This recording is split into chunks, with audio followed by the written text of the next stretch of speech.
Okay. Well, welcome to Dumfries Icebowl and this Scottish Curling Junior Mixed Doubles Championships. This is John Graham and I've got David Kingham on with us. Hi, good afternoon, how are you going? Looking forward to a good game here. Pleased to have you with us, David. We're going to be watching the game of Andrew Kern, Hollis Davis, who played at Murrayfield, against James Craig and Lisa Davey, who played the quarter. They're both in Group A, and looking at the standings, which you can find on the Scottish Curling website, Craig and Kern have both played 2 games.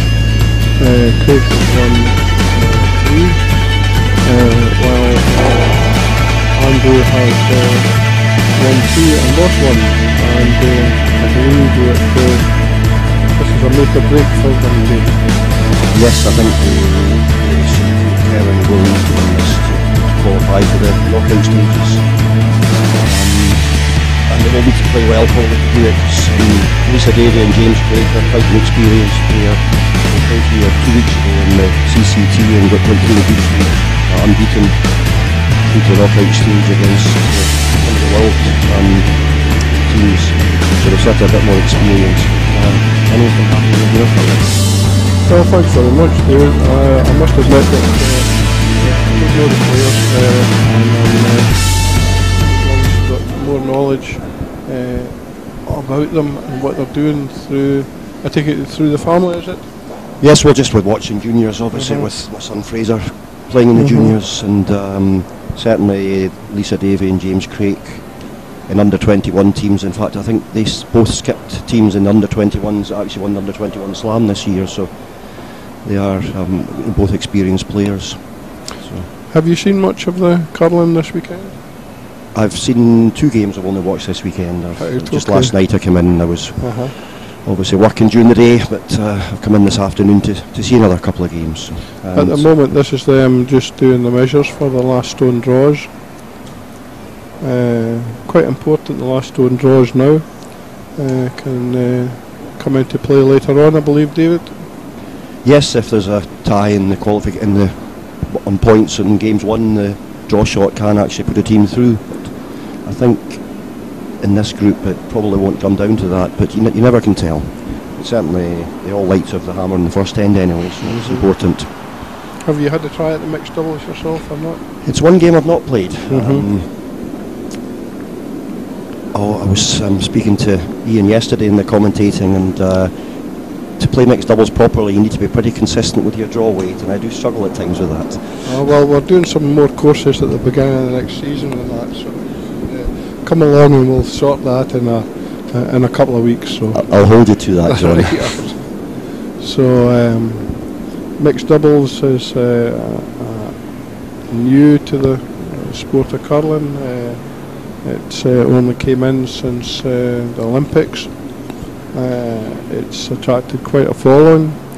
It's provided the opportunity for some curlers who would not have been able to play in the major teams to actually do really well, because it's quite a demanding sport, and whereas curling now is, well, mainstream curling requires a lot of commitment, a lot of training if you want to reach the higher levels.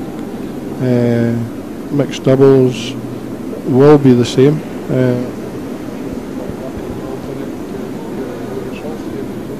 Yes, I do. Well, obviously my son Fraser won the Scottish Championship this year, and he hadn't played much before then, but since then he's been every weekend. He was not playing in a competition, he's training, so it takes up a lot of time. I think that having watched it a few times in different places and that I can see your ordinary mainstream curler starting to take to it. It's a wee bit different from mixed pairs, and it's I'm sorry, I'm just trying to alter some things on the screen here. I was saying it's a wee bit different from mixed pairs because it's quite a technical game, but it also allows you the opportunity to come back in, whereas mixed pairs to me is like a shootout. If you've lost 7 and your third or fourth end, you know that you're not going to get through, you know. Yes, certainly the mixed doubles, you see teams can come back from quite a deficit, where in your traditional either pairs or rink curling, once you get so far down, if you're up against a good team, they can hit from home. But with mixed doubles, the fact they're not allowed to hit stones out for the first 3 or 4, there's always a chance to build up an end.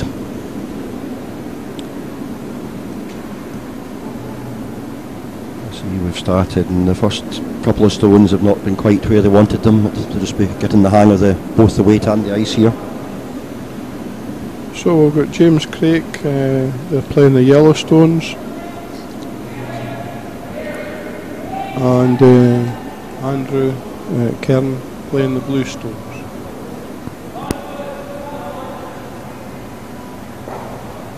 And that's James just throwing a lovely one in there, just touching the blue back a wee bit.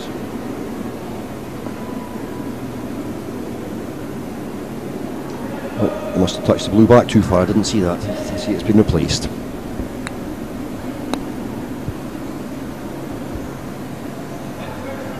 Just for those of you that aren't aware, the first, until there's 5 stones, they can't take any stones out, so because it was slightly heavy there and put the blue through the back, it got replaced and this yellow one got taken away.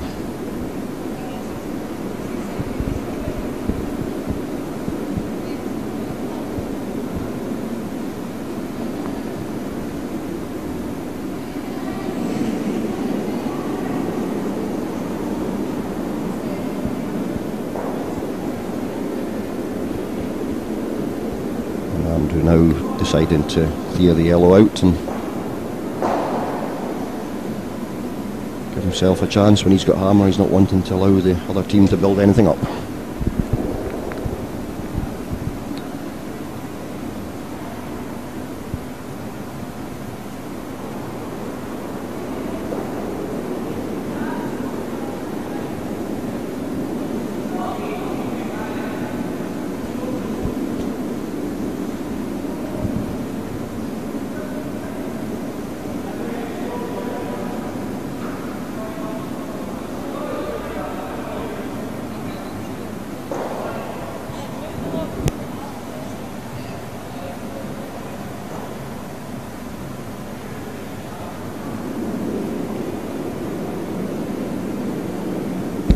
So we're quite an open house here now, so I don't think we'll see a big build-up of stones for a big end for either side, but James will be trying to get behind the guard here, which he's done fairly well, half hidden but still sitting open enough. Yes, the feedback is that there's quite a draw on the ice, and that provides opportunities for the team, and that's what mixed doubles is all about, isn't it? It certainly is, and I think obviously they put a lot of work into ice the last few weeks to get a big draw, and it's certainly paid off. A lot of compliments this weekend about the ice.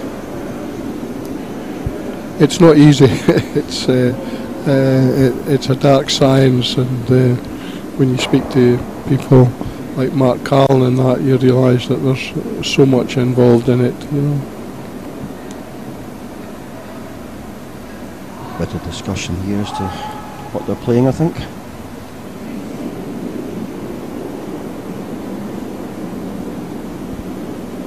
And James just coming up with a steady weight with the looks of it.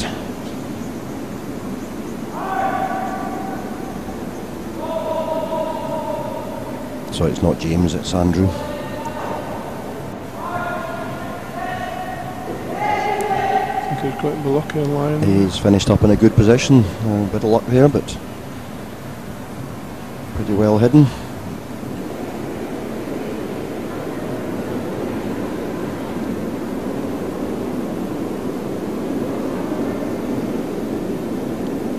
Bit of discussion as to what the correct position to play here. I think James wanting to freeze the blue and Lisa wondering about putting another one in the open house. I think either shot could be the right shot.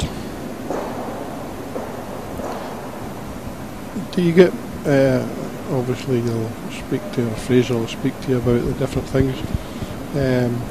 Because you've got a lady and gentleman playing together, and because they can shift around, the dynamics of the actual game itself, and that,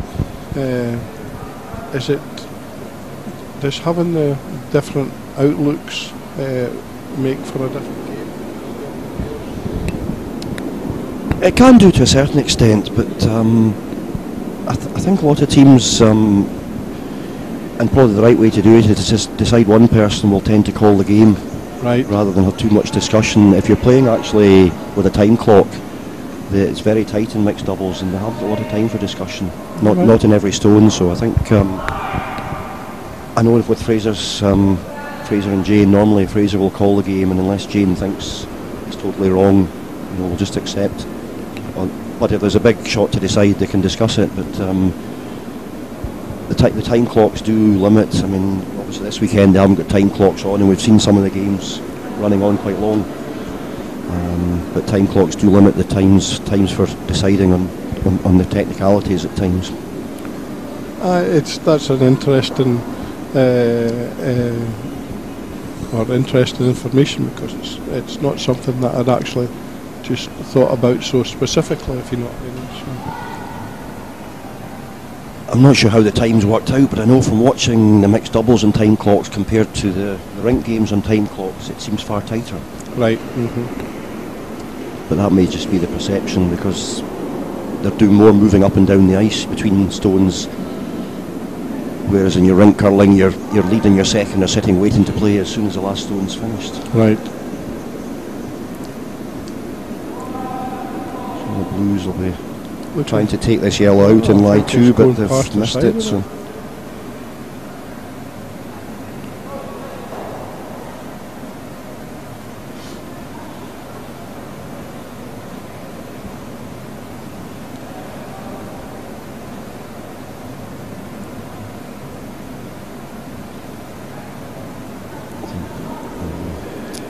Yellows are looking just to touch the yellow at the front and try and bring both it and the stone they're playing into the house to lie 3 and really put the pressure on the blue team. Alright, that's a big start for them. Of course the Blues have got the hammer, so they're still they'd really be looking to take more than one, though. They would if they can manage it, yes.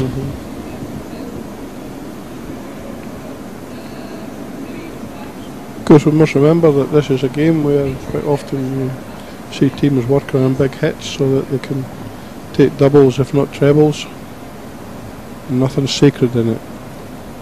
I've lost track of the number of stones, but I'm assuming when Lisa's playing, this is the last yellow stone being played now. I was like you as well, looking at the back of the house, trying to work out what's sitting there. But yes, if Lisa's playing, it must be the last stone for yellows, so she'll be trying to count 3 after this, but looks slightly on the heavy side.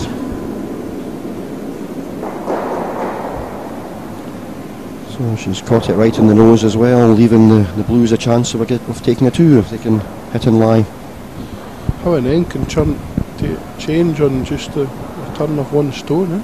I think especially in mixed doubles, you don't get away with many bad stones at all if the other team are on their game.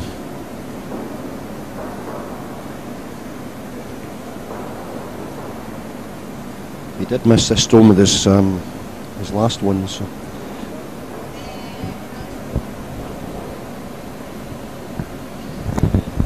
hopefully they've adjusted the ice for the weight they're playing to manage it this time.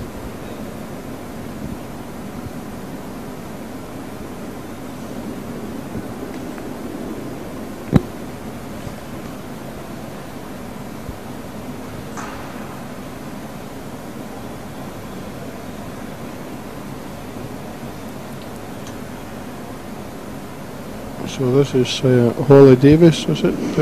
Looking to take this out and lie. If she hits and lies, she'll get 2 shots. She's certainly coming up with some weight. And she's hit it. So she got the high side of it. She's done it perfectly. Well Take done. it 2 to blue.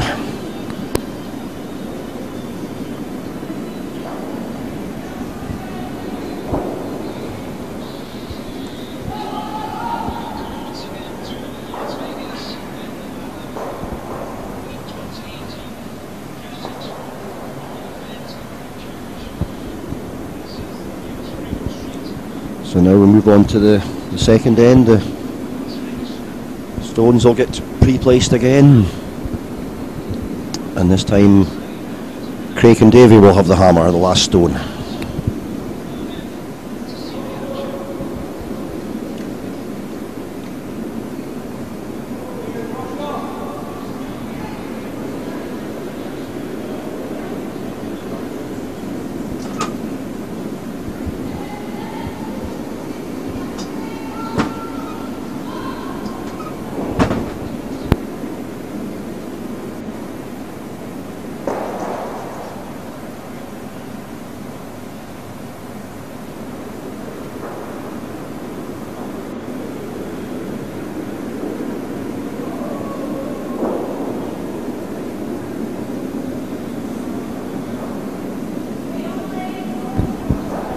So this is Andrew Kerrin playing, sorry, not Andrew, it's Holly that's playing the first stone, trying to freeze onto the yellow one in the button, but just running on a wee bit right by it. They just haven't quite got the draw weight there. But so I'm sure Lisa will try to do the same now.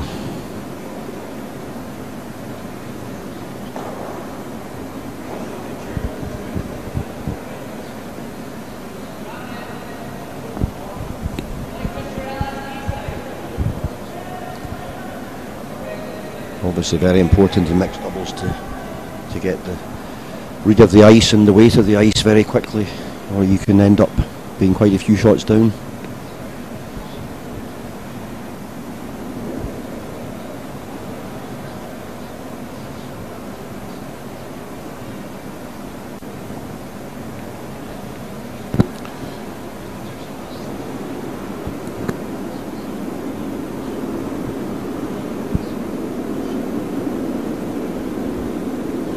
Lisa just delivering her stone now.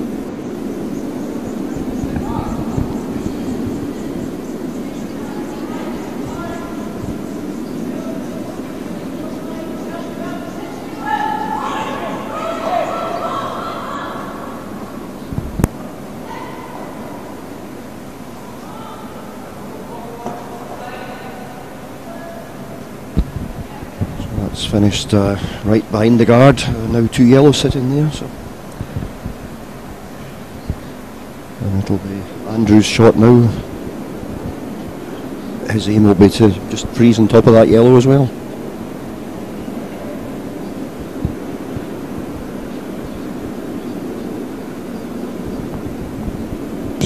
This is an 8-end game. The players can choose to finish after 5 if they wish to do so. I don't think we'll be seeing that in this game when you see the players have been so evenly matched, really. You don't tend to see the mixed double games finishing as early as some other games because it is possible to get 3s and 4s back on a fairly regular basis. This is a very nice one, just maybe slightly more of a bounce than they wanted, but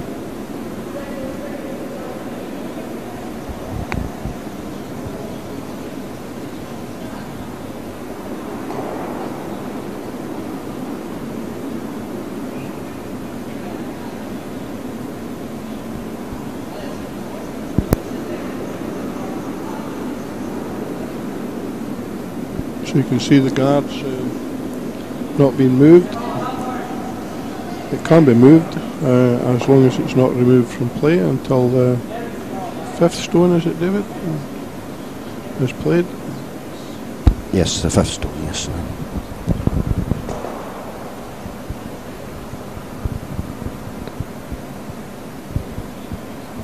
I'm not quite sure what the call here is for James. You miss not having the brush in the head, so you can say to yourself, oh, that's what they've decided. See what weight he's playing at. It looks like it's just a steady draw weight. So I would imagine he's just trying to corner freeze on the blue and give him a chance to move it at a later date.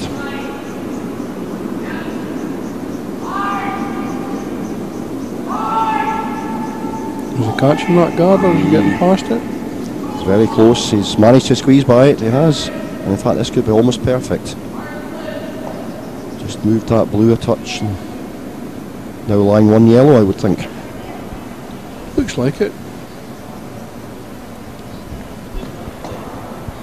Not a lot in it, but I don't suppose they'll both be there come the end of the end anyway.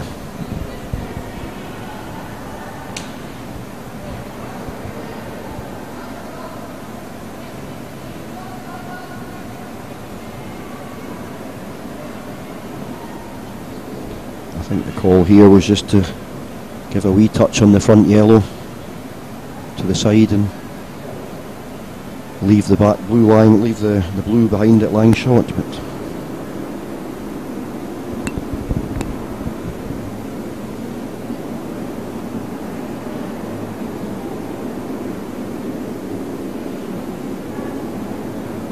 I think when they've not got a hammer, it's important to get another blue in the house. If they leave an opportunity for that blue to get taken out, they could be losing a few. Actually coming in the other turn.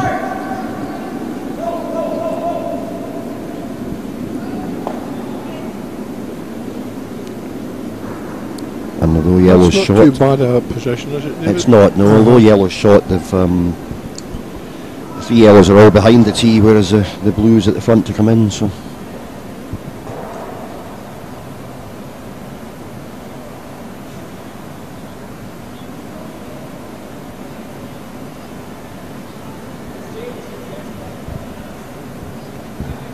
So coming along this right hand side there, I'm just hoping to maybe to be the front of the or to in the 4 foot there. Depends what's lying short. I'm assuming if he's playing the front of the 4 feet, he must think he's lying short at the moment. I was just wondering if he was too far back, would that then allow the opposition to go on top of him or push it, you know? I think if he was to sit right in the pocket, he would actually be covering the button, so possibly right. He couldn't lose the shot, but he won't be. He's got hammer. The yellows have got hammer, so they'll want to take more than one this end. So if he just touches the blue here, he's going to be in a nice position. Just rolled slightly too far.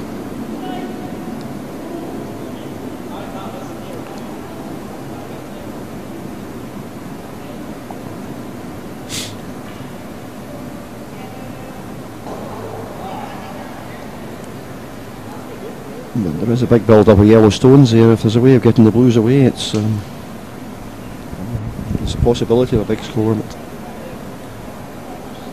Andrew will. I just wondered if it's too early to think about damage limitation. Or, and saying that they've got 2 there, and so those 2 back yellows aren't really in play at the moment. So I would have thought his best shot here, if he can just draw right into the button and sit on the back yellow, then it'll be very difficult to shift. I tend to agree with you, David, but they didn't seem to be really favouring that. It'll be interesting to see just what their delivery is. I'll just move it across so we can see. Obviously not got the hammer. If they could put one in the button that can't be moved, a seal of 1 would be quite sufficient for them. That's right. Well, he looks as if the handle's looking as if he's going for a clockwise rotation. So he obviously listened to you. He must have done. Just a full draw weight, I would say. In fact, it's more than that. He is trying to move stones. He certainly has. He has been. That was a really. Left himself lying too. His partner looks a wee bit shocked. I'm not quite sure if that's what they called or not. It's been a good result. She looks a wee bit shocked there.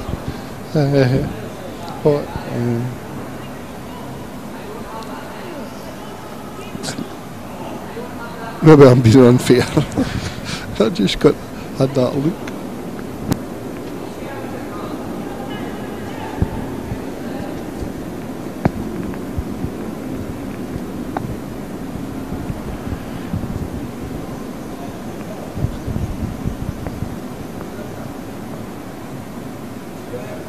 Lisa's staying up here that we could be seeing a shot with a bit of weight. No, she's going up now.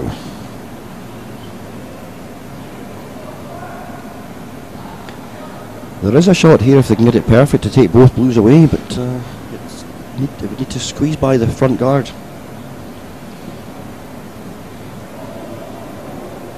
Risk and reward, isn't it? It is, and I would say that's possibly what he's trying.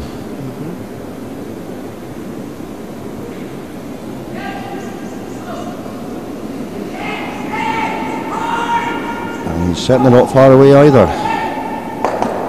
What a shot. Well played. And that's what he called.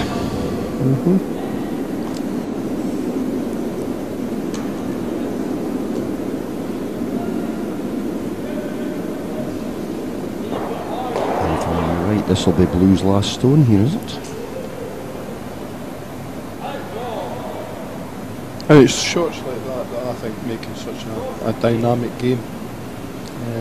When you see the last two shots there that they played there, and 1 minute you've got a barra full of yellows facing you, and then one shot takes them all out, and then two blues sitting, and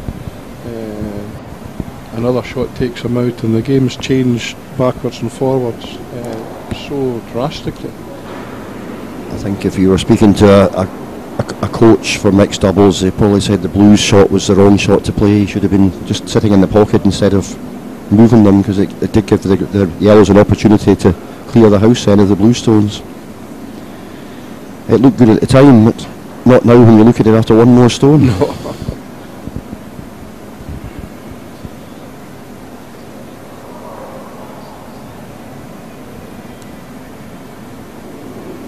It is Holly playing, so this will be the last blue stone. So we did look at trying to take one or two away, or just trying to draw and a freeze on the short stone, and we'll see what they actually have decided.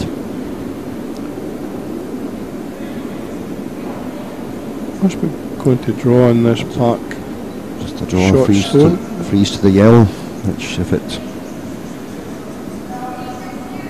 it's right, it'll be an excellent stone, but if it's doesn't look far away. No, it's such, can't see where exactly it is for James standing in the way, but there is a gap between the yellow and the blue here, so it is possible to just nick it out. Which is what Lisa will be trying to do, just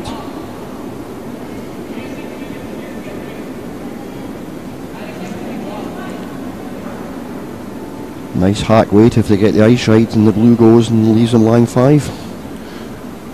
The only thing, it has to be close by the guard. I think that she's really played that really well. She probably liked it just a wee bit to the right, so it had the full backing of that other yellow, but no, it's very close to where they wanted it, yes. And this is certainly not an easy shot if that's what they're playing.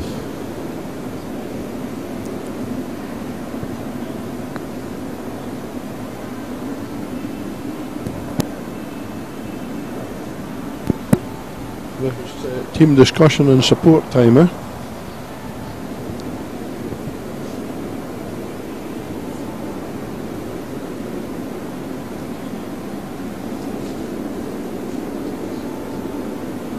Nice delivery. Certainly not a big weight. I wonder if she's just playing a draw.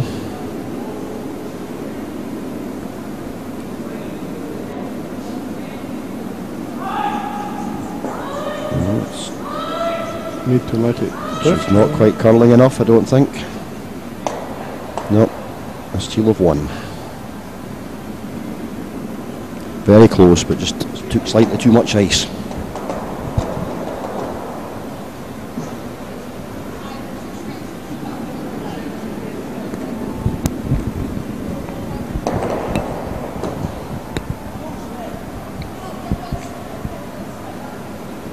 So Davis and Kieran go into a 3-0 lead after 2 ends.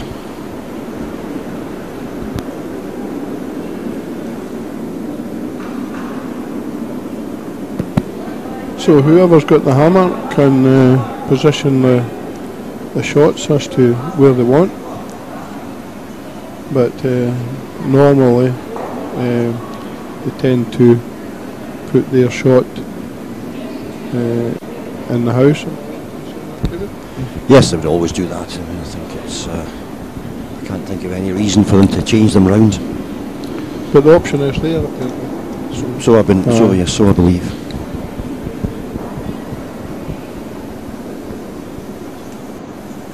But Blues here will be just trying to freeze on the shot. It's always what they play at the start, just a drop to the one just behind the button. And it doesn't look badly played. You and I would do that every time, though, wouldn't we? Of course, John.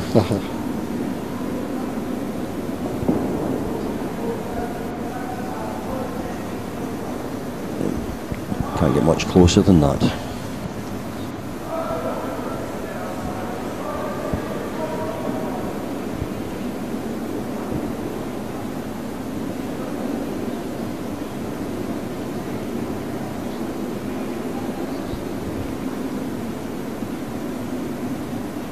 But both teams seem to have got a handle on the ice they need now, so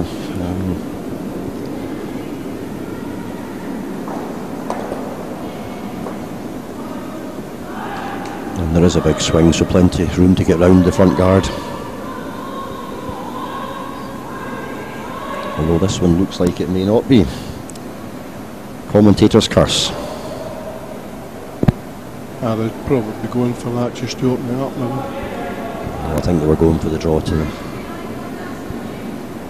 But yes, that does no harm. I was trying to be kind. Yes, but does no harm when they've got the hammer to have the centre open.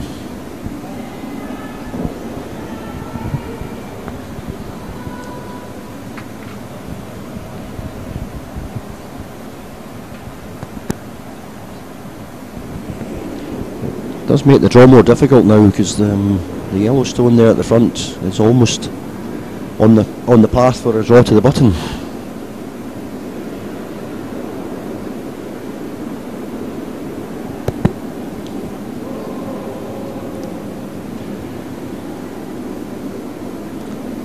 But not anymore.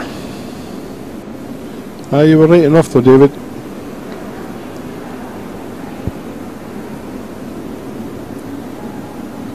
Draw onto the 4 foot just to face that blue one there. I think just maybe just tap the yellow back and open it up a wee bit.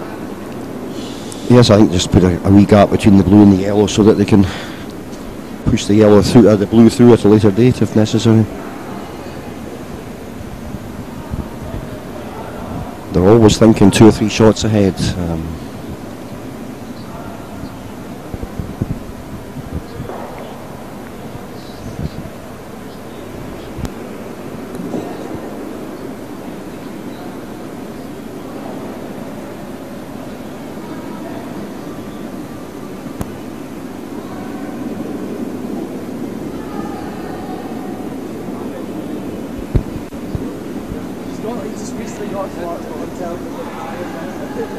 James playing his shot halfway up the ice here. Certainly coming through the gap at the front and enough to turn the blue through a wee bit and a bit of separation there.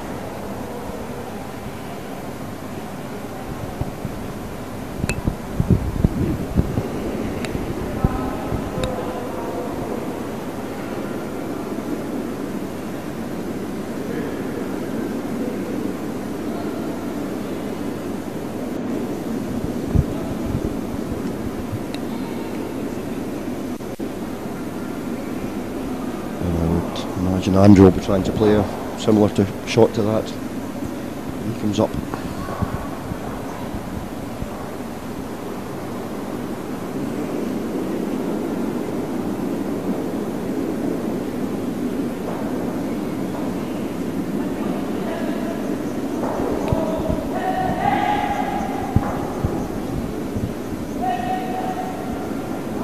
It's coming a slightly tighter line, but he'll want to be. Oh, is he going by the guard or has he caught it? He's just feathering the guard, but he might be lucky. think he would like to get the other side of the yellow to push it away from the blue, because he's now frozen the yellow onto the blue at the back.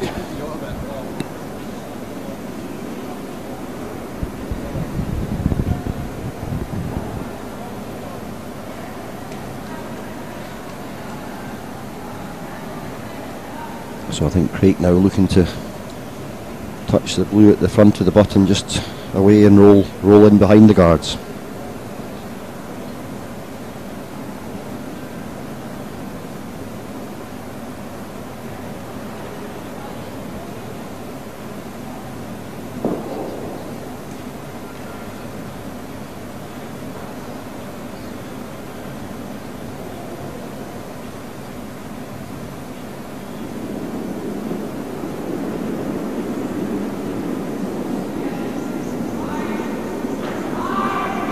Certainly coming up with weight here, so. And a big swing, but he's certainly taking the blue away, but rolls out. Shooter rolls out as well.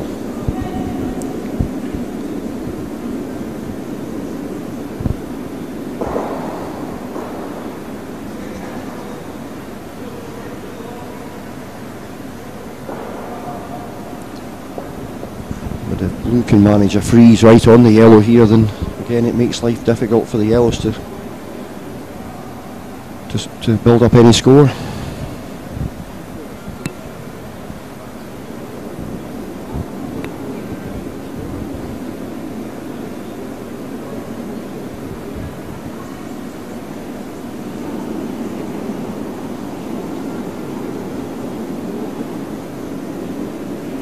Just trying to stop yellows scoring any big ends when they've got hammers. So it's, yes.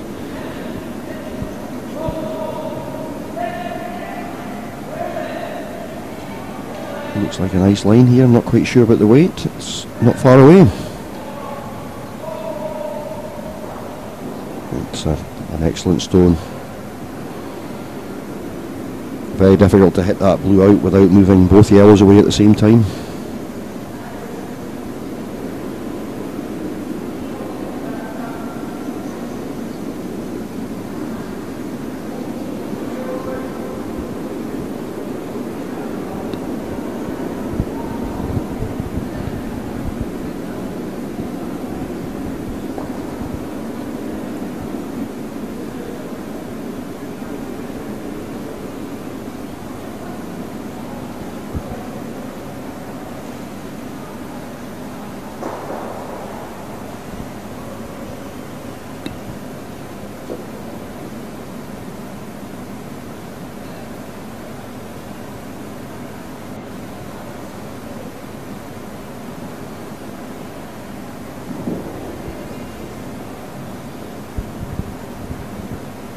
I think he'll just want to put another yellow in the mix somewhere, so with the last stone they've still got yellows in play to be able to hopefully make count. Yes, he's just coming up with a nice weight.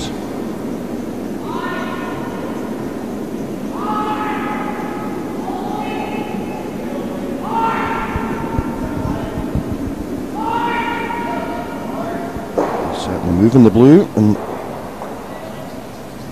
he's moved his own yellow at the back out.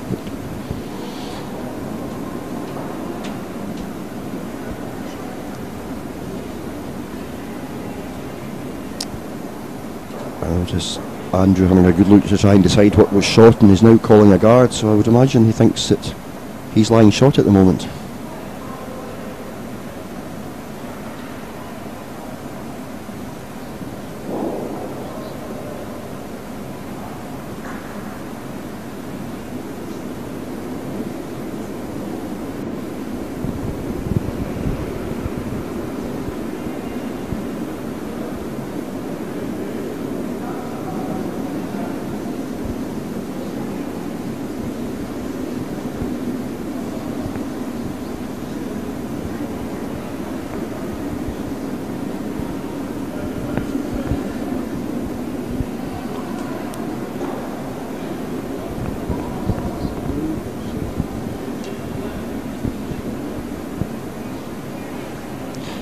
Yes, no, it would be a good story if a corner froze, but I think his biggest fear would be sitting at the right on the nose of the yellow, and then it's leaving a simple tap up for their one.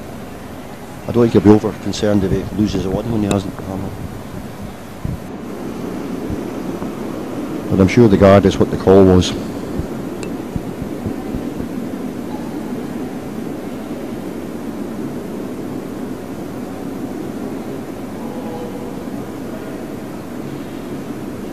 There's certainly plenty of weight for a guard.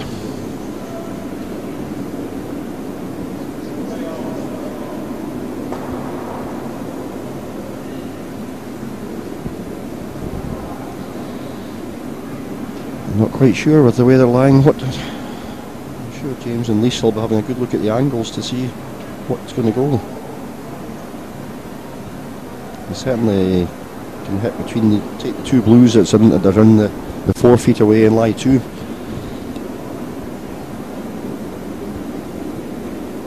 It's quite possible. The triple's on.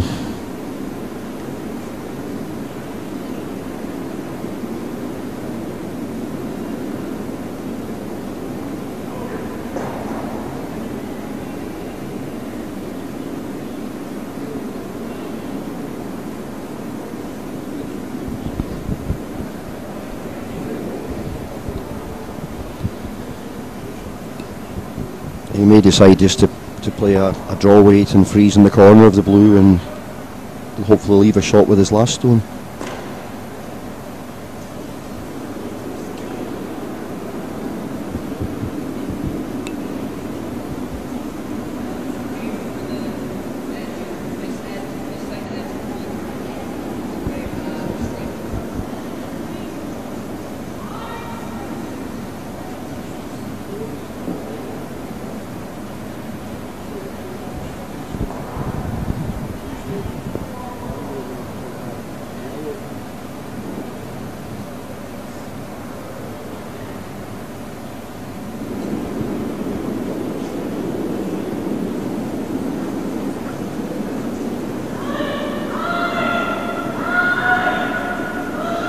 Must have decided to try and take the blues away, and no, she's got the 3 blues away. It's as we talked about. That was the last stone. I thought they were still. That explains it. So they've got 3 back. We were.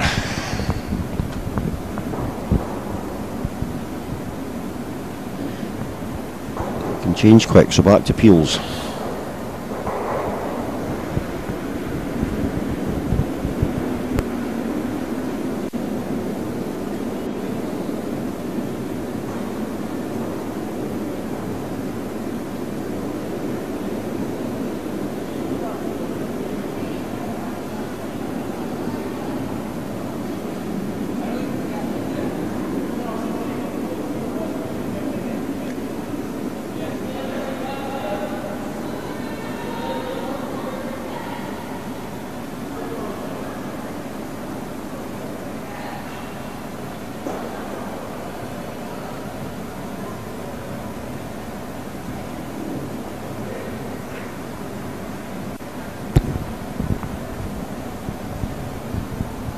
So we've now got blue stones, Davis and Kerrin with hammer.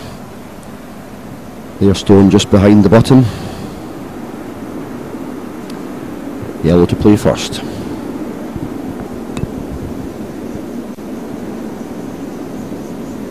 Lisa's stone just coming up the ice where she'll be trying to get perfect draw weight to sit in front of the blue.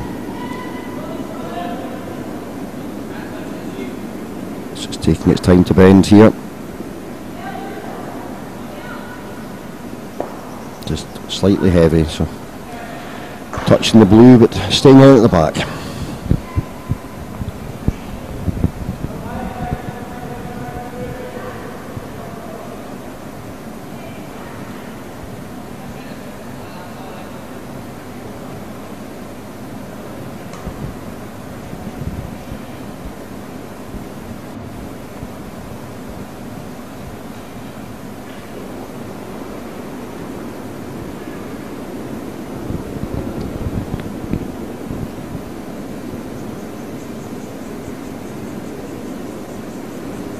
Holly playing her draw now.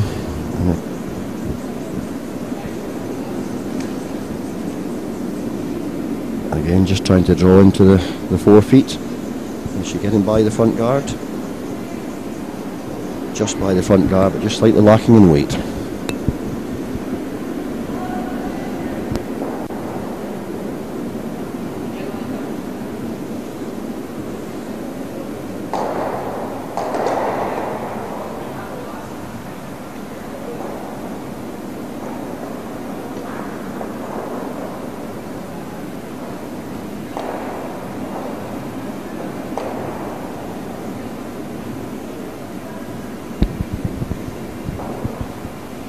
James Craig to play now. One of the games last night, I did notice that the pair actually swapped round every 2 or 3 ends, so that the different one was playing lead stones from the end before, which they're allowed to do in the mixed doubles, but traditionally the female always seems to play the last and first and last, with the male in the middle.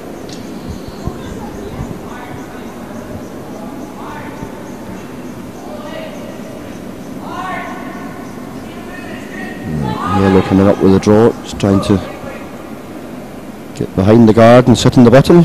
She's certainly not far away. Perfect draw almost. Just slightly past the button, which leaves a pocket for the blue to come to.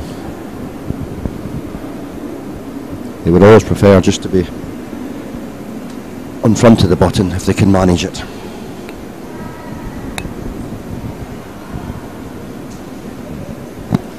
I was trying to find a way in which to reduce the number of stones that are shown there, but I can't see one just at this moment in time, so we'll try and work with this so that we keep up to date with what stones are remaining, but just have to remember there's 8 up there, and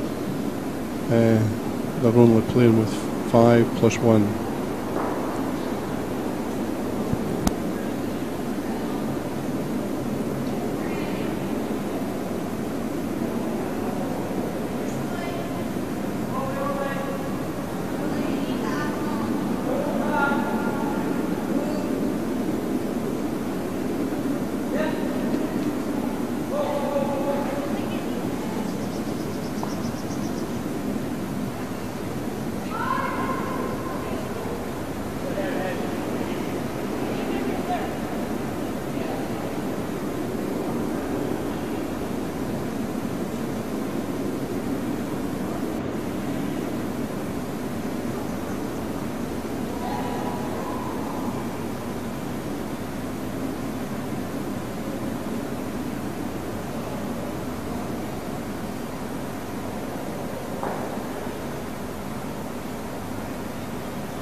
Here's the Yellowstone drawing up, just trying to get in the pocket there, and just again slightly heavy and getting a bit of a bounce there, leaving a possible double. Not very easy at all though.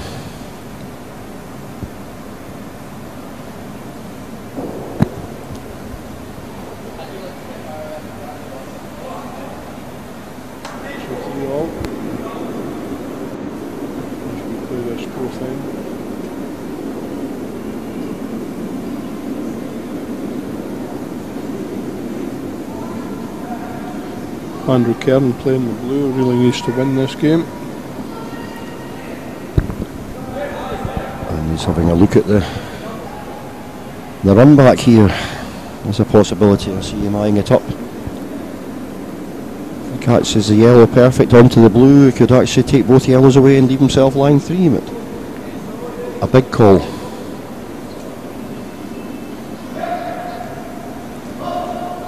Suppose he's got a hammer. If all it does is clear the front, then it leaves him Leaves the 4 feet open for his last stone.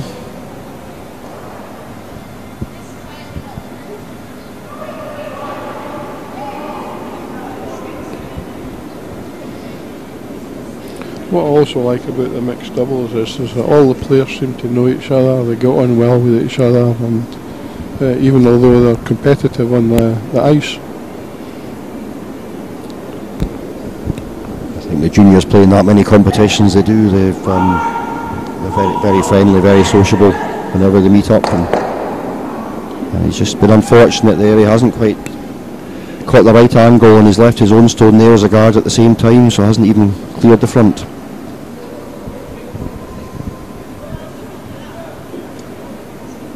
I know Fraser, my son, he's made some great friends through curling over the years amongst the juniors, and I think most of the ones out here are the same. They could walk into any ice rink in Scotland almost and there'll be somebody there they know. So, they seem to have a...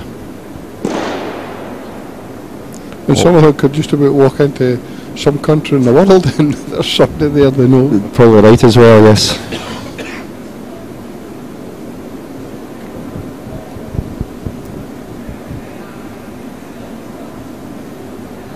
So yellows will be trying to just play into the pocket here as well and stop the blues from scoring.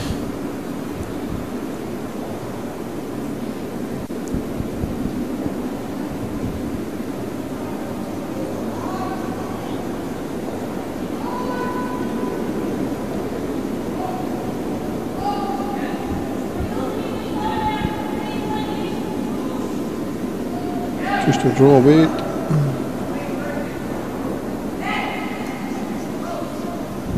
Just squeezing by the front guard, it looks a nice stone right onto the blue.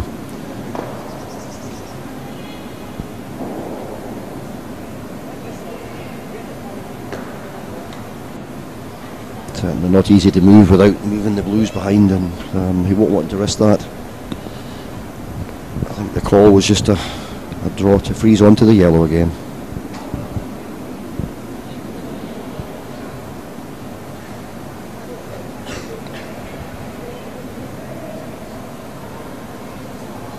Looks like decisions will be made, David. Looks like it.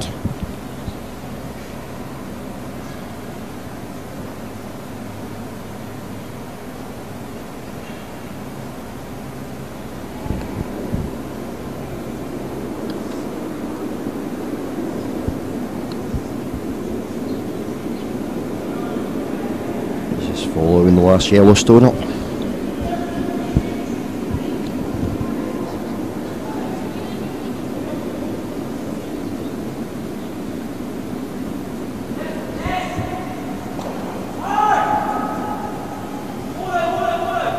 Certainly looking good of its weight. Yep, it's right up to it. Very well played stone. Yes. And very difficult for Lisa and James to move that blue now.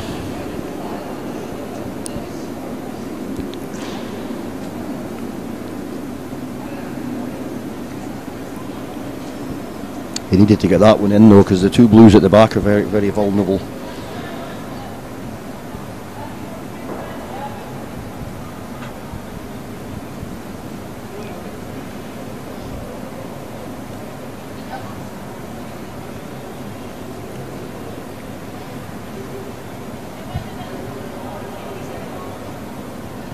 Oh, can't quite decide what they're trying to play here, I think. I'm not just sure which. Have a look at it from another angle.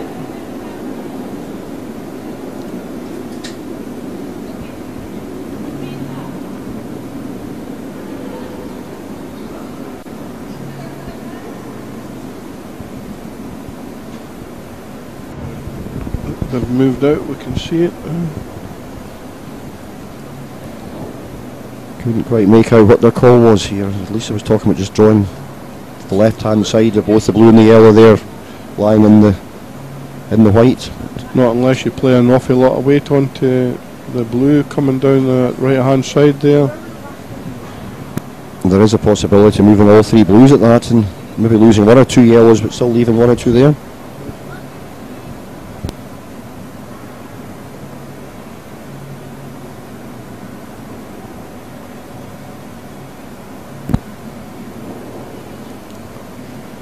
We'll see what weight he plays when the stone comes up the ice.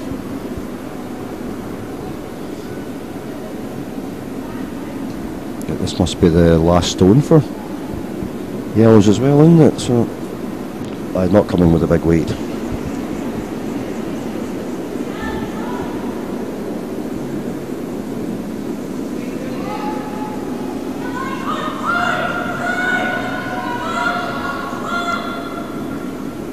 She's going to catch the front of the blue here.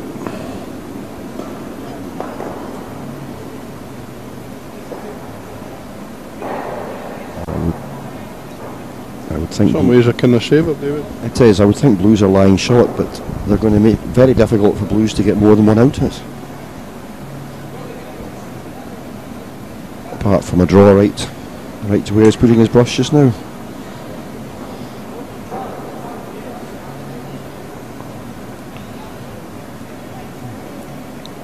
A drive on the front blue onto the yellow. I think he's just decided to draw the button with his last. It'll be Holly playing it anyway, but it's just a draw to the button. I think to try and move anything here, there's more chance of blues moving out than yellows. No, like that. We're just halfway through. I think it's. They probably feel they're lying one and they've got a chance to draw for two. It's probably a bigger, when you think about it, there's probably more space than what it looks like on the camera here. There is, and obviously a big swing in there, so Aye. Can come round the yellow in the front of the button there. And they're not going to do any damage. I don't think that even if they caught that front yellow, they would actually just be going off to the right anyway. So it's a fairly safe shot.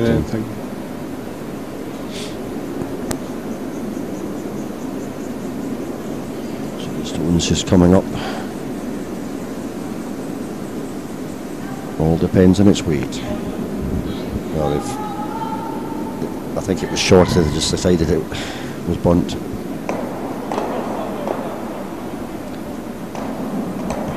So I'm assuming that was one blue.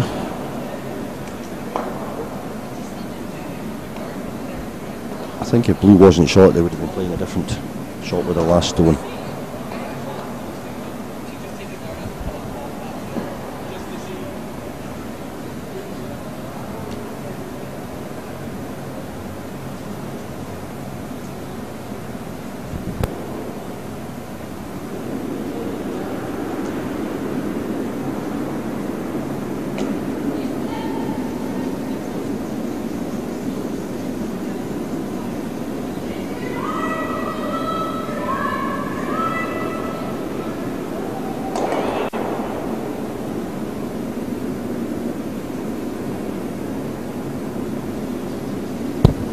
Just looking out at the scoreboard, and it was one blue there. They've marked it up themselves. So. You heard it first here.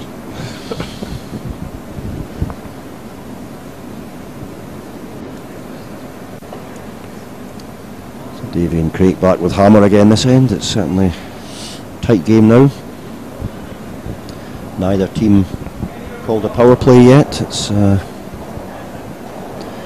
power plays called, they actually move the place stones, get moved out further out in the rings, but if that gets called, we'll explain to you then. Each team's allowed to call one power play when they've got a hammer in a game, but doesn't need to use it, and quite a lot of the games this weekend, the power play's not been used.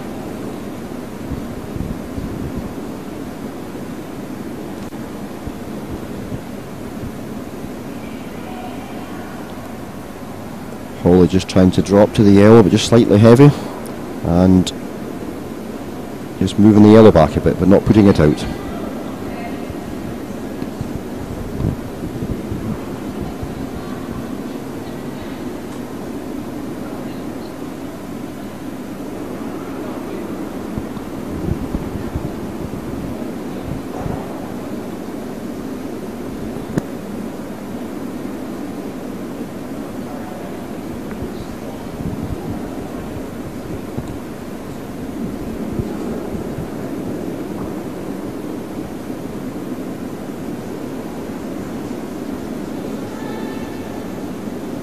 Lisa just bringing her draw up.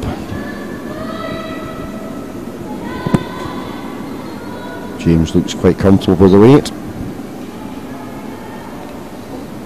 Swinging, David. It is swinging and slightly heavy, I think.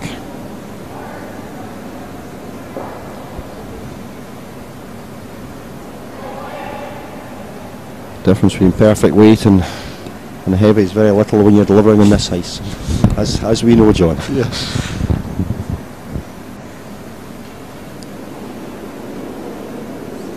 Not like that. They don't have any guide. They don't have a brush that just gives them that thing to link onto, and you're very much trying to remember where you played it last time. Or picking some object out at the back of the rink on the sheet, you know.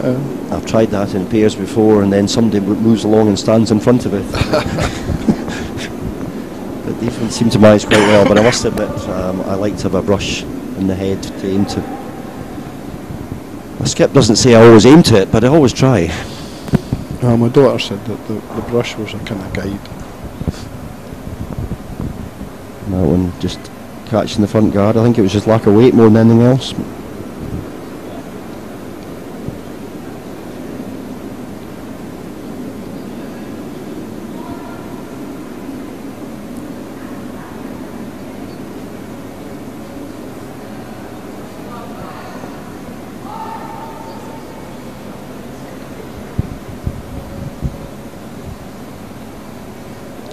Certainly not many stones played yet, but the blue does look a bit vulnerable when you've not got a hammer sitting there on its own.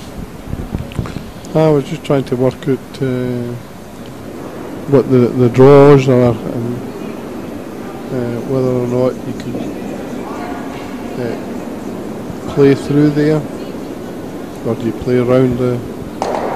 I think to get through the gap there would need to be more than draw weight. I might be wrong, but I think it would need to be. I think you're right. I mean, it was. But they are in the position now; they could hit the blue out if they wished. In fact, it may be what he's playing. He's certainly coming in through the gap.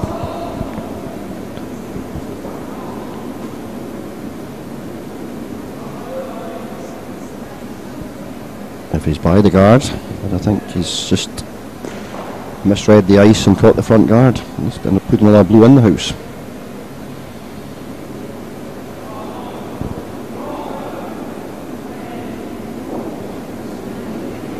If I've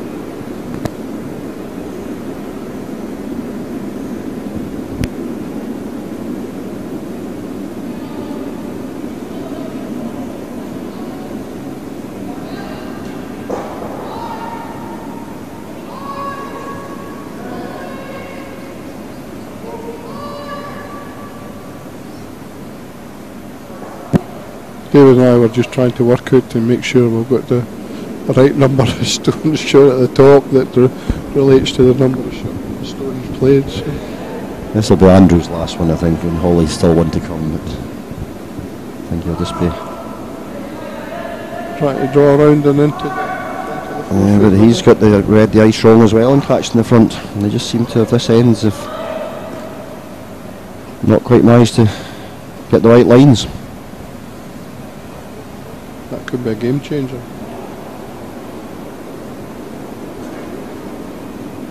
Yellow's got the hammer.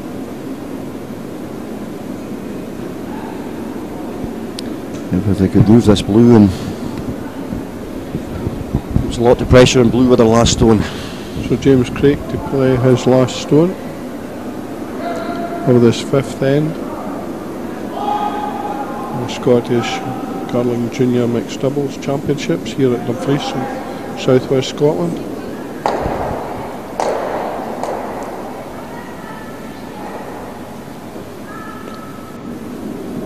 James just delivering his stone now, and it's hit, I would say, more than draw weight by the looks of it coming up the ice. Probably trying to move the yellow, just a nice steady weight. We're trying to move the blue out if he draws enough. But just again misread the ice, took too much ice and came to his back yellow.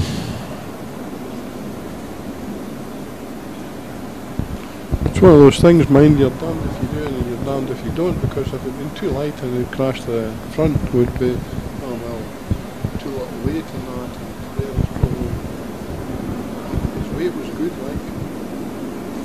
But Holly certainly needs to get her stone somewhere here, because with that yellow in, he's lying second, third and fourth shot. So that Soul Blue, if he gets it, it's very vulnerable with his last stone. If yellow can't get another one in the house.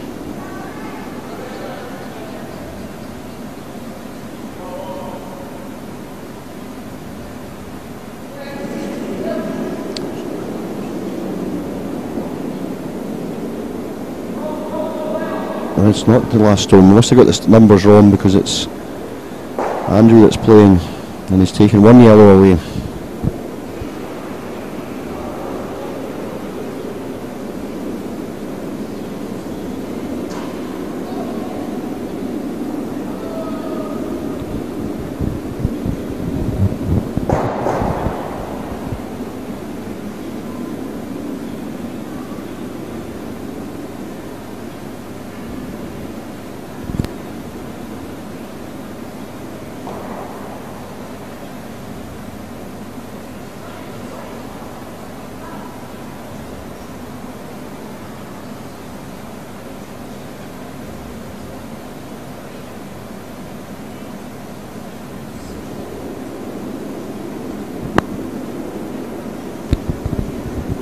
Still two yellow stones and one blue to come, I think. We're looking at that, John.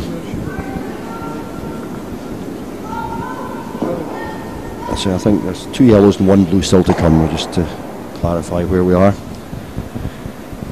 But yes, I think James is just trying to set this on the blue stone almost.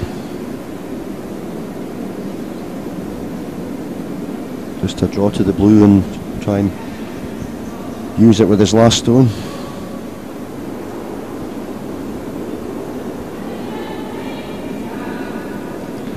Looks a better line this time. It's not bending at the end either, is it? No, it looks a wee bit straight there, but that's just following the same as his last one. It's as if there's a wee bit straight patch on the ice there. You know, the stone's not gripping into the ice. Yes, and it's because other ones they were finishing quite quickly.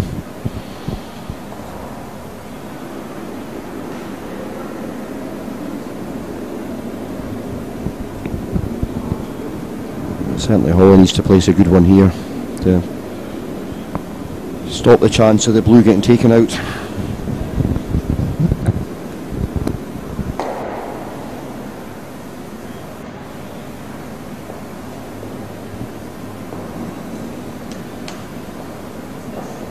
Because if it's away, I'm kind of thinking that yellow would be line 3 if that centre blue was out, David. And if their shooter lay it before, so yes, there is a. If this stone doesn't come in about somewhere, then there is a shot for 4 for Lisa Davey.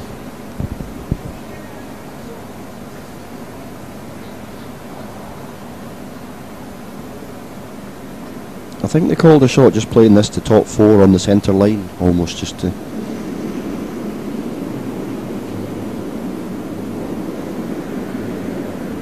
Just a draw weight that she's played, looking out the window here.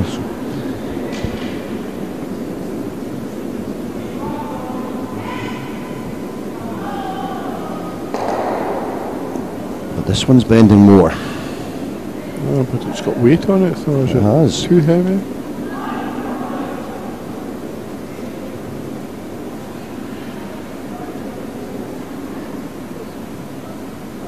Well, and they're looking at the possibility of taking both blues out.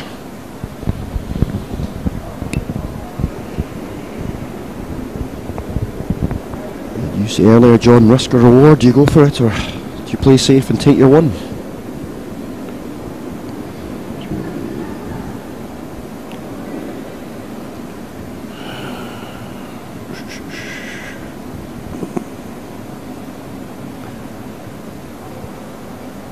You get it wrong, you could give 2 away. You could. In fact, if you get it wrong, you could give 3 away, maybe. Because I think They're not taking ice for a draw anyway.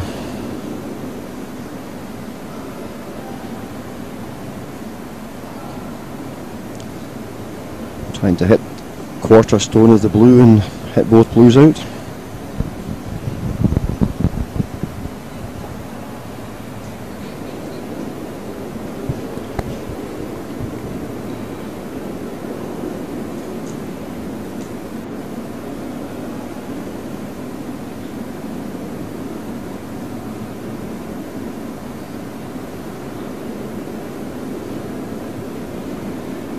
A good look at the angles.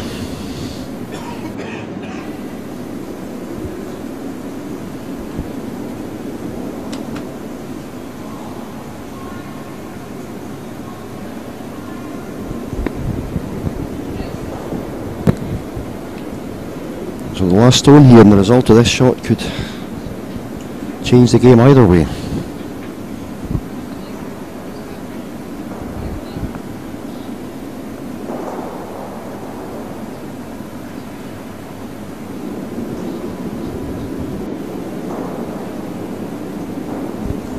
And they played the stone with a wee bit weight.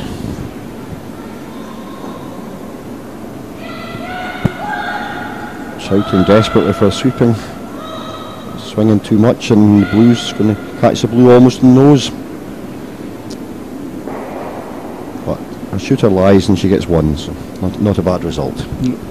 No, it's a good result at the end of the day, because I was a wee bit worried it might have been a wee bit different. I think they would err on the safe side with the ice to catch it on the nose rather than catch it too tight. So Davy and Craig now 4, Davis and Kieran 4, all tied after 5 ends.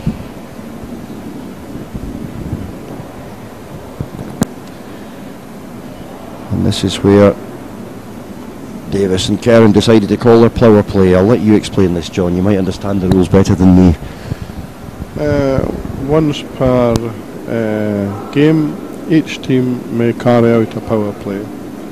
The power play may move the stones to either the right or the left. It's entirely up to the teams as to what they choose. Before the games are played, there's points measured onto the ice, and there's actually 6 positions on the centre line, and adjacent to them there's the same 6 positions.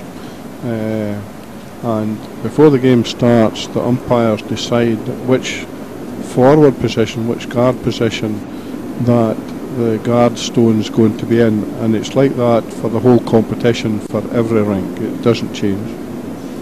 And then the stone that's in the house is positioned on the centre line where it joins the outside edge of the 8-foot ring, and that's basically it. It can be used as either defensive or aggressive play. It just depends on how the teams are viewing it. Some people look at it as being aggressive, that they can maybe alter things so that the game goes in their way. Other people that's ahead will do it in order to, say, prevent the opposition from having known what the draws are, then trying to get a big end. So basically that's my understanding. I think, yes, quite a good explanation, John, yes. And obviously different dynamics when they play this, because they haven't been drawing the sort of from the centre line out, and they don't really know the ice, so it's very difficult for the teams to know what ice to take. Even the weight can be slightly different when they start getting out in the wings. It depends which of the two can pick up the conditions better. And the blue stone coming up short there. Whether they plan to play a centre guard possibly, but not very sure.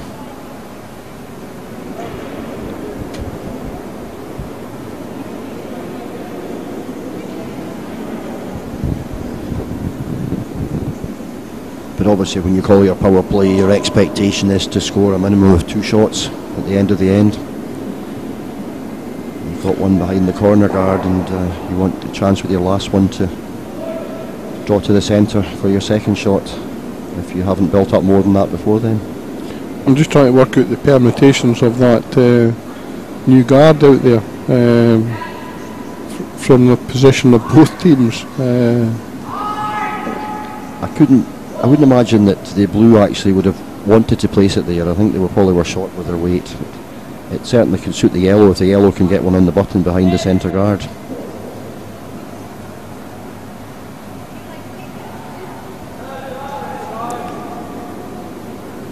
Of course, as we've seen quite a few times as well, when people play the power play, the team that play the shot ignore it and take the game back into the centre.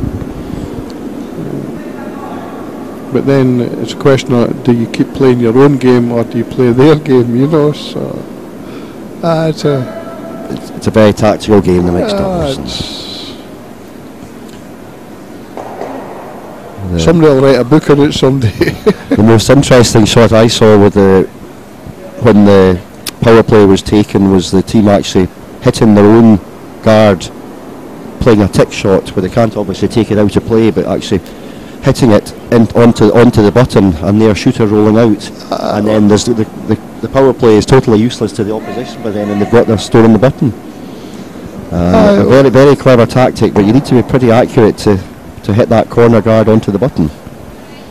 That was mentioned by Owen earlier on in that, and I found it quite intriguing in that, and I just thought to myself, somebody's thought about this, somebody's been sitting there with, say, counters on a board saying, if I did this, I could do that, and looking at the rules, you know.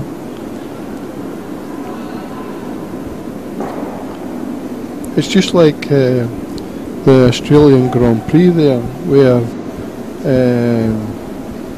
Vettel, when the safety car was on at the time and all the cars were at a fixed speed, and it just so happened that Vettel was coming up to the pits, but he realised that the speed limit didn't apply in the pit lane, so he accelerated and he saved point something of a second, which allowed him out in front of Hamilton and that.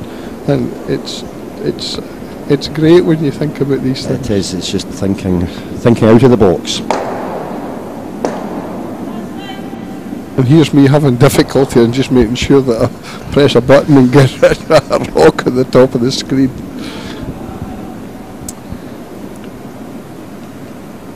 Well, that's Craig and David deciding to clear the corner guard away there, so left the stone in the house out in the open.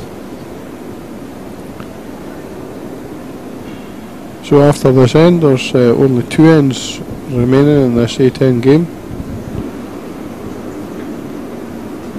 Jimmy Craig needing to hang on to this. Imagine that Davis and Kieran will be trying to draw behind the centre guard here and put 2 in the house.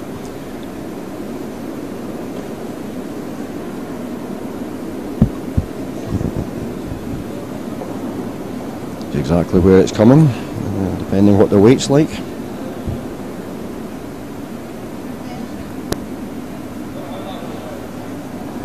An almost perfect stone.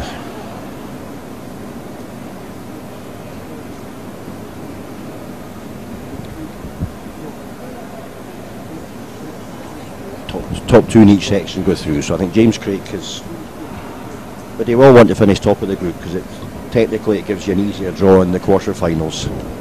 Doesn't always work that way, but it should in practice. I'm just looking at the standings on the Scottish Curling website and that. So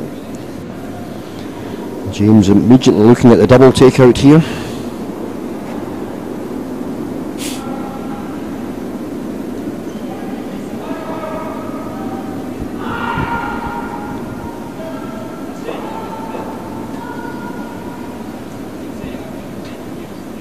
If he gets it perfect, could he actually end up leaving his own stone short and guarded?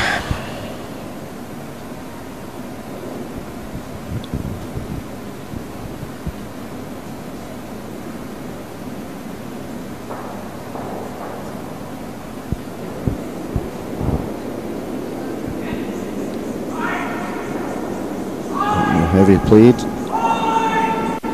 Sweeping hard. And almost, but moved the blue into the open, but not quite moved it out, but left his yellow lying in the house as well, which... That's probably a good result, because I mean they were looking pretty square. And not a bad result at all. You know, they were looking pretty square.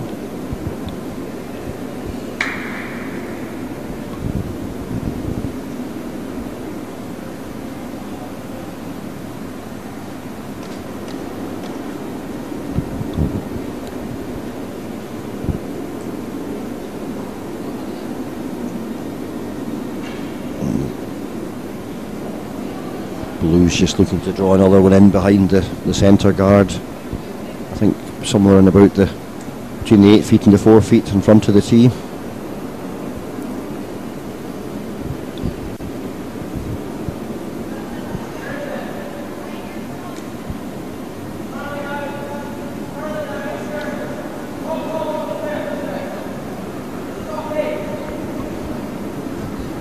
Nice line again, all weight dependent.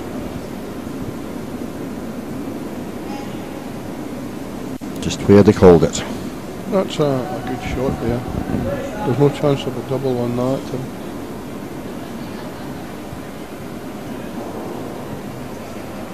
Yellow's now looking to hit the blue in the 4 feet and roll in behind the corner. In behind the centre guard, sorry. Andrew and Holly having the last shot here.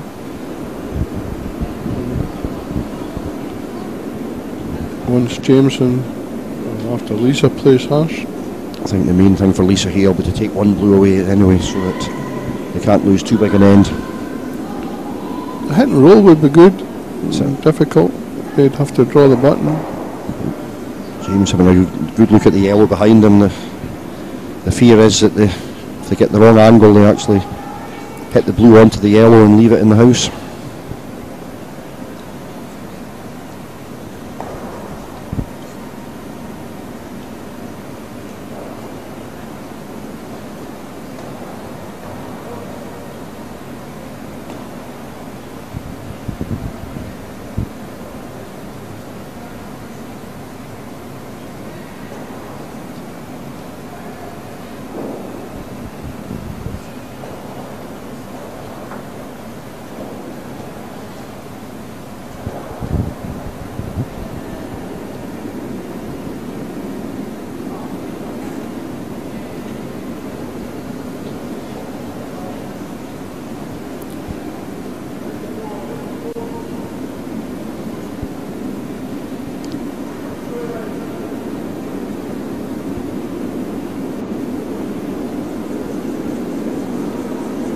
See how the delivery, she's shouting hard for sweeping here.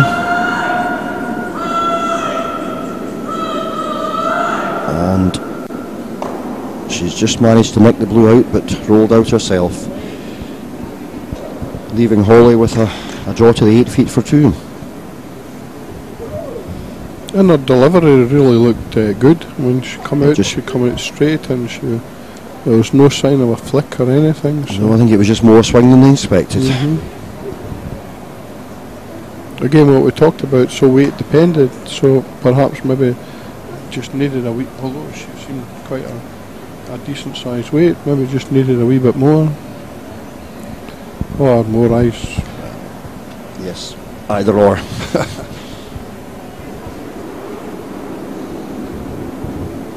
Holly has struggled with her draw weight once or twice, so we'll see if she can get it correct this end. It'll be a big end to score a 2 here. Big difference between 1 and 2 at this stage of the game. If they get their 2, they'll be really chuffed.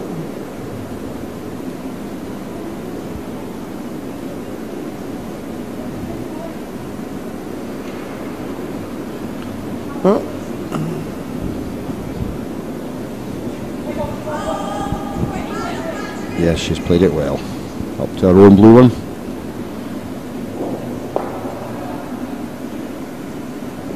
Two blues. Well,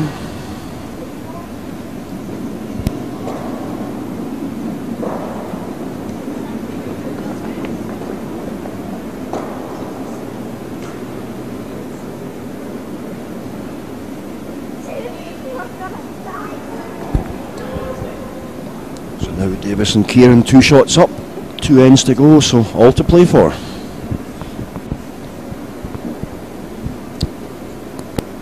Davy and Craig having a hammer this time, and they're deciding to play their power play, so they'll be looking to get at least a 2. So there you can see the 3 marks on the ice, and they're got each one of them's got 2 positions, one this side of the mark and the next one the other side of the mark. That gives you your 6 positions.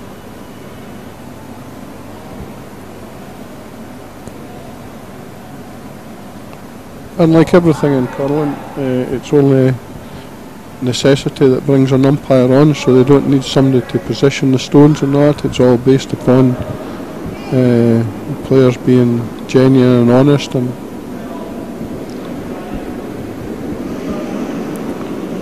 I'm not sure what the call was here.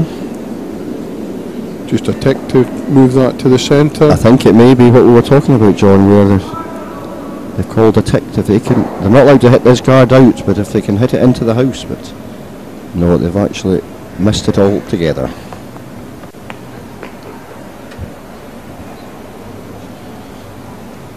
As I say, they're not allowed to remove any stones from play, but their own shooter can run out, and the clever shot some of them try here is to actually just touch that corner guard into the centre of the house, and their shooter rolls out, and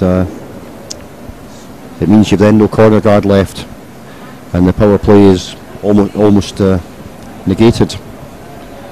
It just takes a lot of practice and reading of the ice and everything. So. Not an easy shot.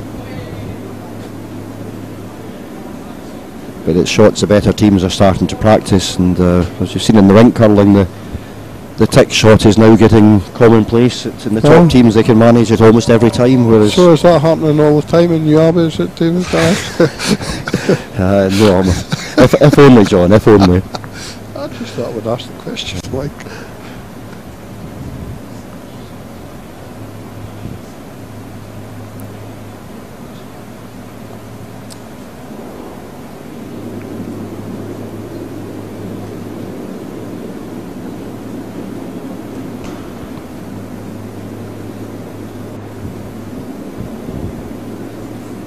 Yellowstone coming up, interesting to see what they've called here. Another draw behind the corner, I think. I wonder if Lisa's slightly heavy.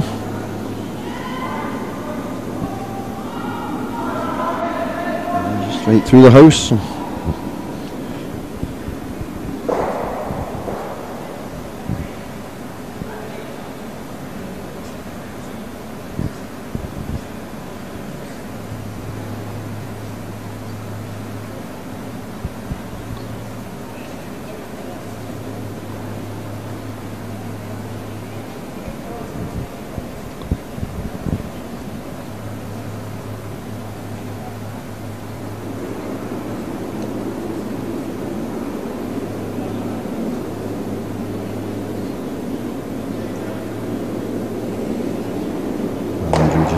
His first stone at the end.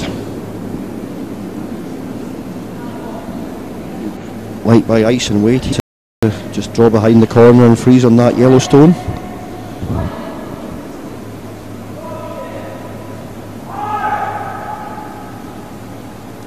And if he's by the front guard, he's not badly played.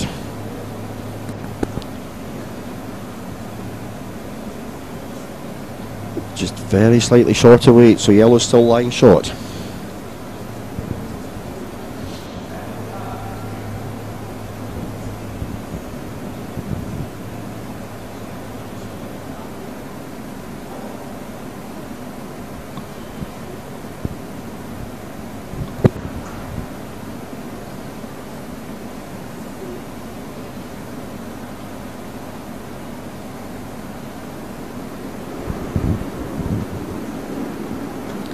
James had initially suggested drawing to the other side of the house, but I think they've decided that this blue can be used by the Blues, so they would rather sit in it and put a yellow in front of it.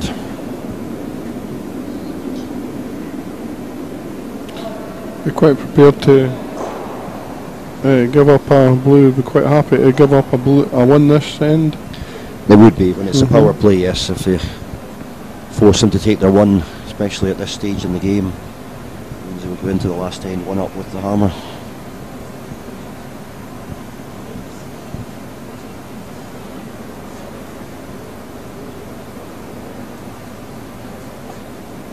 Likewise, Yellow will be determined to get their two this end and all to play for in the last end. So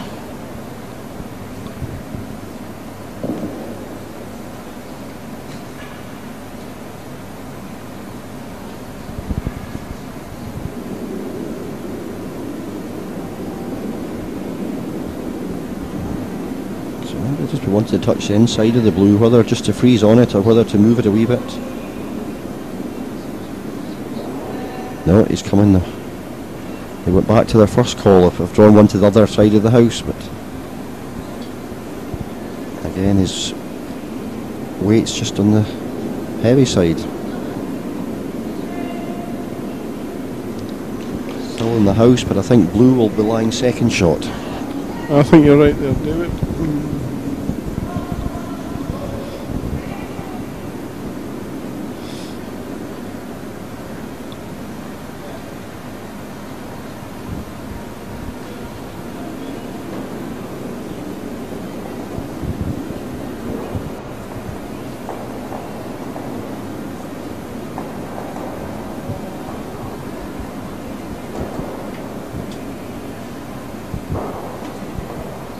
Just looking out the ice rink at the rest of the sheets, and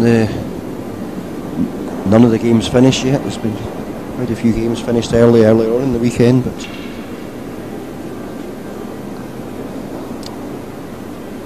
Andrew trying to take that yellow out, but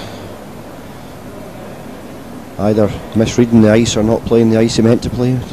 I just wonder if there's a straight run up there somewhere, David. So I mean, we have seen it once or twice. I just wonder if there's a straight run. This really gives the Davy and Craig team a chance to put the pressure on when they've got hammer.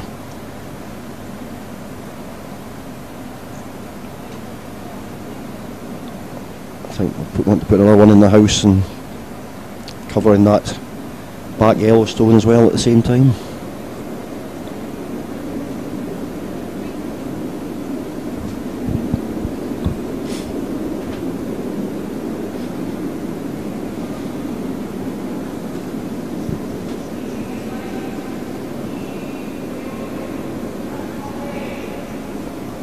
That's just what he's trying. His ice is about right if his weight is.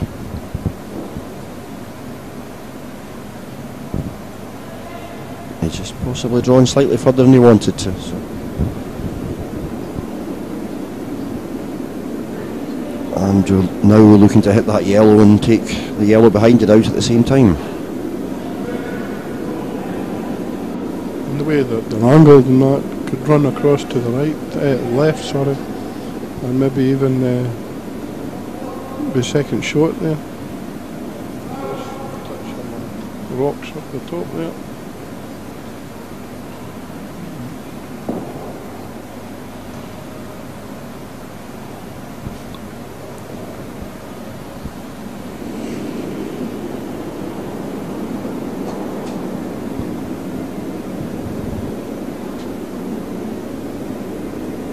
Just bring a nice steady hit weight and see what his angles are like. I think he's taken one away and rolled out himself. So yellow still lying, well, two in the house, but just one shot, I think.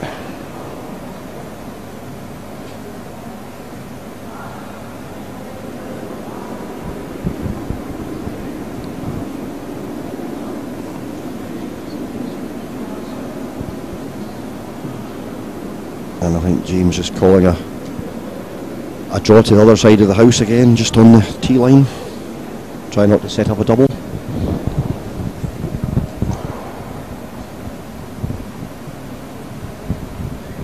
No timeouts here, David. With no coaches with them anyway, so.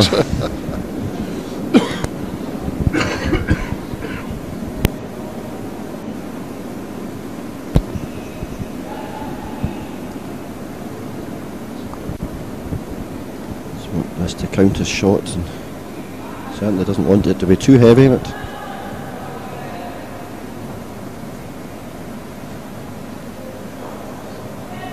Touch heavy, but it is line second shot.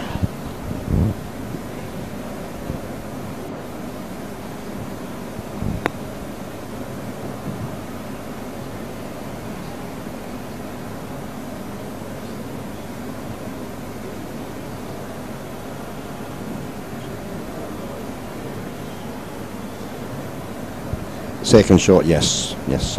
We're now line, yellows are line 2. I think this is blue's last stone. Draw up against that. I think they're just looking to hit it. I think they've decided. Or just hit it, right. And possibly give up a 2 rather than, if they try a freeze and don't get it right, then they could give up a 3. Alright. But they've still to get the hit as well.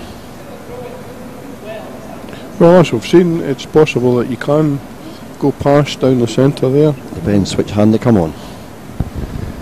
Interesting to see if they decide to come on the out turn.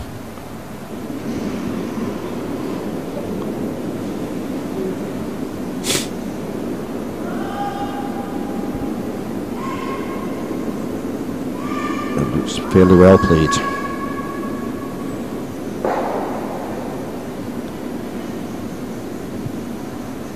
Lisa with the last stone to play, just had to change places with the blue there and take her to many options.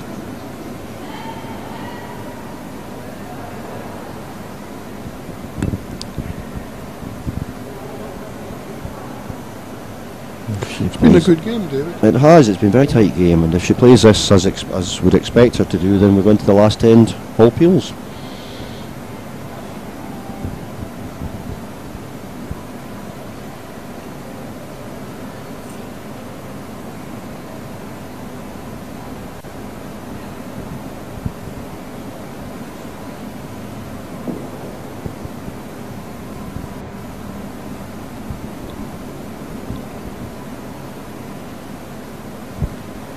Yes, it's been a very evenly matched pairing, the two teams here. I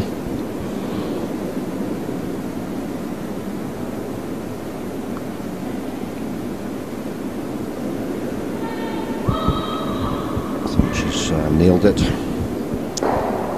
It's rolling a bit though. Yeah, well done. She's got her 2, I think. I'm pretty sure that was 2. I think so. They weren't looking at it or arguing about it. No, so all squared at the last end, and Davis and Karen got slight advantage with hammer, but in mixed doubles it's not as big an advantage as in rink curling. There's no way you can keep the house clear with the first few stones anyway, so we're in for an interesting finale.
Lisa's first draw there, just coming up slightly short of what she wanted, but still in a good position. It's in play. I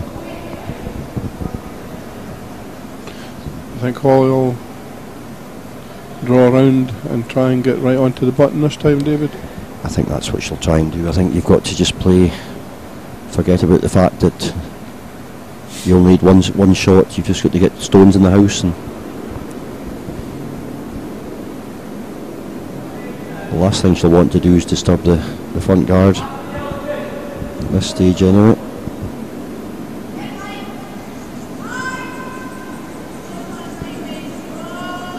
But she has. Saying that, they've got hammers, so it's maybe not so bad for them.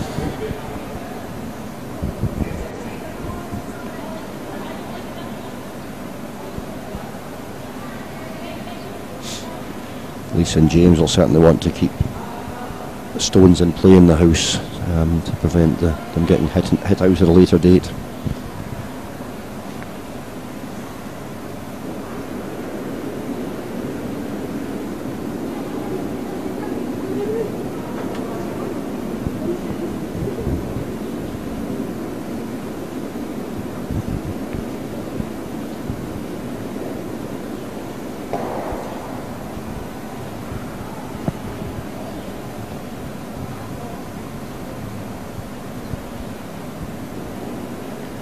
Not sure if the call here was to draw right round there, yellow, or just tap it up. But,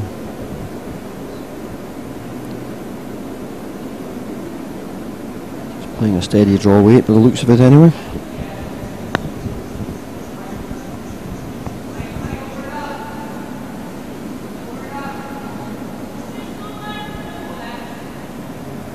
He's actually decided to replace the guard, which isn't a bad call.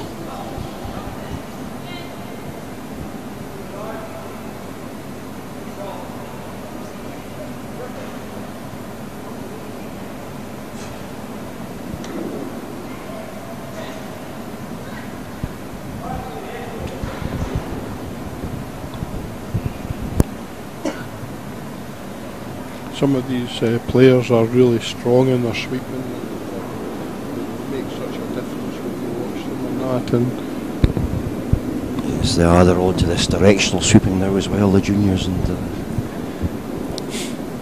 it can make a difference to how much it swings or how much it stays straight. Some of these boys go to the gym quite regularly just to keep the fitness up for the sweeping. Here's Andrew playing big weight, just deciding to peel the guard, I think. Just about got that other one, but it would have been interesting if he'd got it as to whether it would have taken that yellow to the centre as well.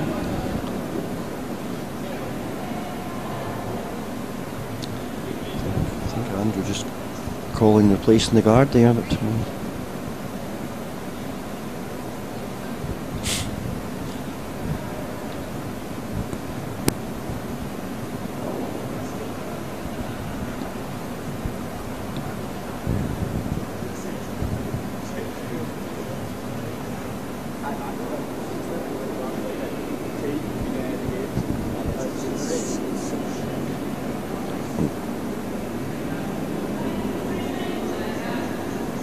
James is stone coming up here.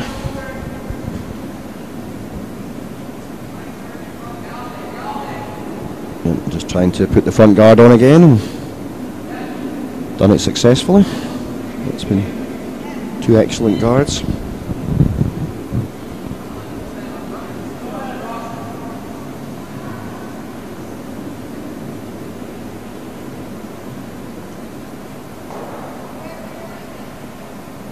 No delays here, just trying to peel the guard again.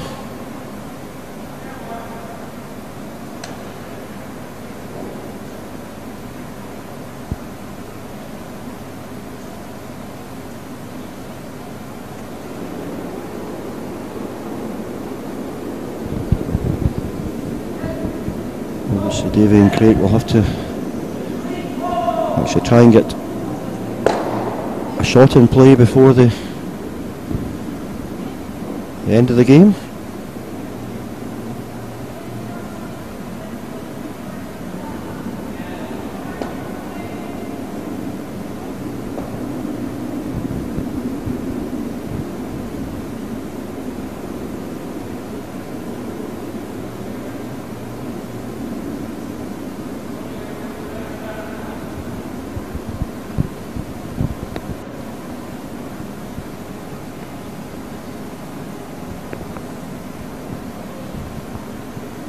Not sure if they're going to draw into the house with this one or just leave it for their last stone.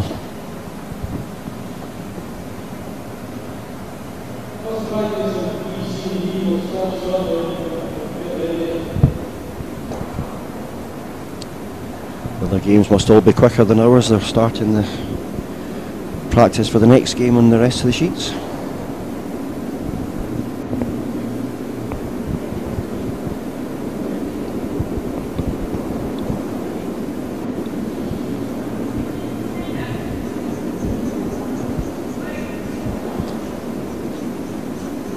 James coming up with his draw, and it looks like he's just playing a guard again, relying on Lisa being able to draw the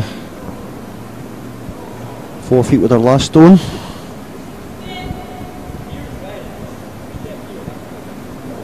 They have.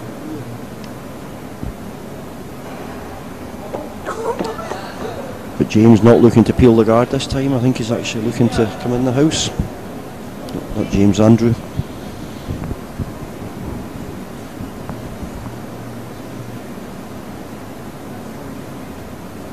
A bit of cat and mouse here, just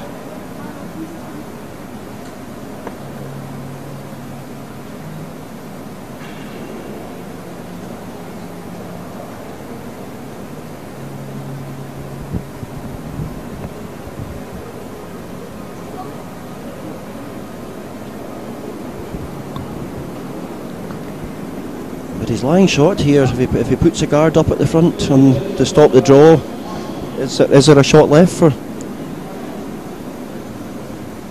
I'm not sure if he's drawing right in here or just trying to put one short, but he's certainly getting a big swing on it. Very big swing.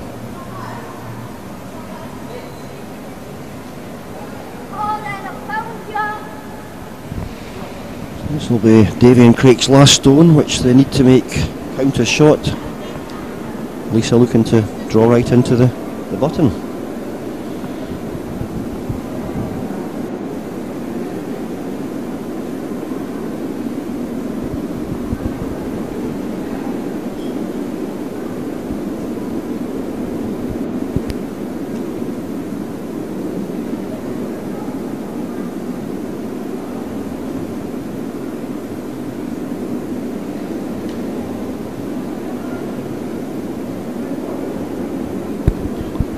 Bit of pressure on Lisa here, but she's skipping her own team on the juniors. She's used to having to play draws with her last stone to save the team.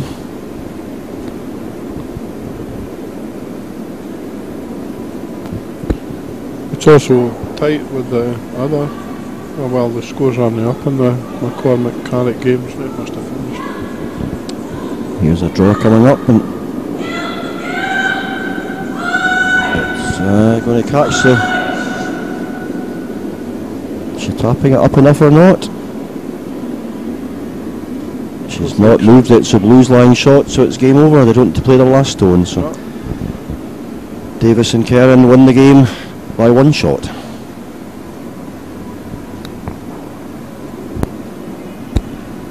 An excellent game to watch, very tight, and if you got that last stone in, could have gone either way. That's right, David. It would have been nice to have seen it go in and then see what would have happened, I must admit. Yeah, but anyway, that's us. Thank you very much, David, for coming and joining us. Nope, thank you, John. Thoroughly enjoyed it. I may be back for the next game, but I may have to leave before the end of it. Well, I won't be here tonight, so I don't know who will be doing it. We'll work on that. But anyway, thanks very much, David, and there will be further curling on Scottish Curling Junior Mixed Doubles here at Dumfries after this, and also we will be streaming all the games tomorrow. Look forward to seeing you or hearing from you tomorrow.